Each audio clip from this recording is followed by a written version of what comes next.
என்னங்க அலாரம் வச்சு அந்த வேலையை செஞ்சிட்டிங்களா? என்ன காலையில் எந்திரிச்சதை பற்றி தானே கேட்குறேன்னு நினைக்கிறீங்க?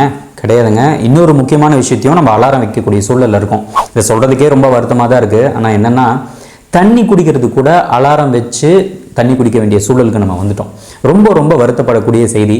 ஏன்னா தாகம் எடுத்தால் தண்ணியை குடிச்சிட்டு ஆரோக்கியமாக இருந்த நம்ம சுத்தமாக தண்ணி குடிக்கக்கூடிய விஷயத்தையே மறந்துட்டோம். நிறைய பேர் ஒரு நாளைக்கு 1 லிட்டர் 1.5 லிட்டர் குடிக்கிறவங்க கூட இருக்காங்க. இப்படி இருந்தால் கண்டிப்பாக சிறுநீரக கற்கள் வரலாம், டீஹைட்ரேஷன் ஏற்படலாம், செரிமான சிக்கல் ஏற்படலாம், மயக்கம் வரலாம், தலைவலி வரலாம். அட்லீஸ்ட் அலாரம் வச்சாவது தண்ணியை குடிங்க.